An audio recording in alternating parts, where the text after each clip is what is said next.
Okay, Precalculus, here is day one of section 4.3 on finding real zeros for polynomials. Um, let's see, I got to go back to a couple of days ago.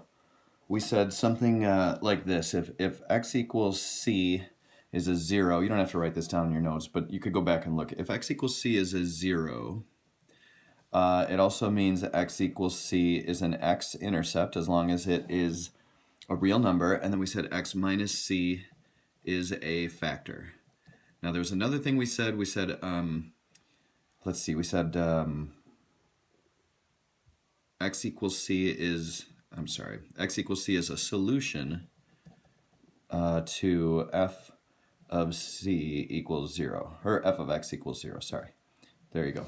That one was tough. Lost my train of thought there for a second. That one's not as important to us today, I don't think. But we're going to focus on these two real important things right here today, okay? And I think this is going to take a good 4 days to get through this section. I'm going to start with something real simple, okay? Multiply 6 times 231. Now, I don't know how you learned how to multiply in elementary school because we've had lattice multiplication and all that weird stuff. But this is how I multiply. 231 times 6. It doesn't matter if you do lattice multiplication. I just want to get to the end of the answer here. 1 times 6 is 6.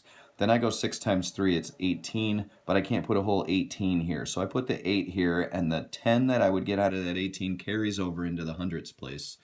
6 times 2 is 12.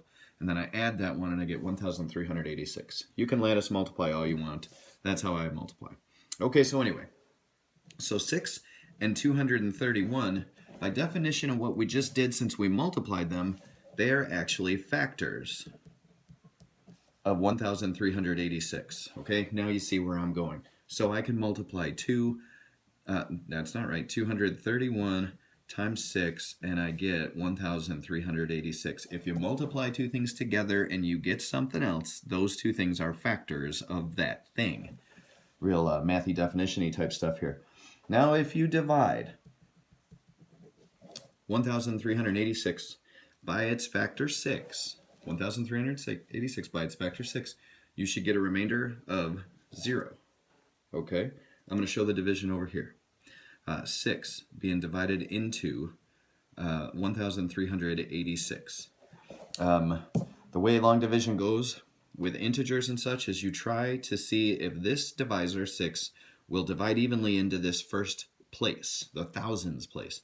But it doesn't divide into 1, so then you move over to the second one. Does it divide evenly into 13? It does 2 times. So 6 goes into 1,300 200 times is basically how that goes with place value. But anyway, you go 2 times 6, you multiply. So I'm going to show this over here. Sorry about this, but you multiply 2 times 6 and you get 12. And then you put a 12 right there. Now what do you do once you put the 12 there? You subtract it. You leave the 8 and the 6 there, you subtract and you get a 1.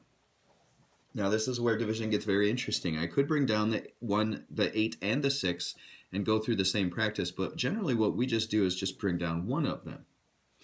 Then you see, does 6 divide evenly into 18? It does 3 times. So I go over here and I go 3 times 6 and I get 18.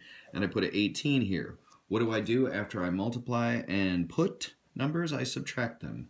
When I do, I get a 0. And now I finally bring down my last number. It's a 6. Does 6 divide evenly into 6? It does. 1. We go over here and I'll go 1 times 6 is equal to 6. I'm doing this for a reason. Just trust me. 1 times 6 is 6. I put it here. And when I subtract, look what I get. That is the remainder. You guys remember that from back in the day? So remember, way back in the day, you wrote like remainder equals 0? Okay, so we're going someplace with polynomials with all of this. We're going to use the same process, but with polynomials, okay? So I just wanted to get the baseline idea of how we multiply and divide. So 1386 can be thought of as 6 times 231 plus 0. Okay, now let me divide one more time. I'm going to go faster this time. If you divide by 5, you will get a different remainder. So look, I'm going to go 5 into 1386. 5 doesn't go into 1 evenly, it divides into 13 evenly. So I put a 2 up there. I multiply 2 times 5, I get 10. I subtract and I get 3. I bring down one of the numbers, it's an 8. 5 divides into 38 7 times because 7 times 5 is 35. I subtract that, I get a 3, and then I bring down my last number, it's a 6. 5 divides into 36 7 times evenly, and I get 35. But look, I did not get a remainder of 0.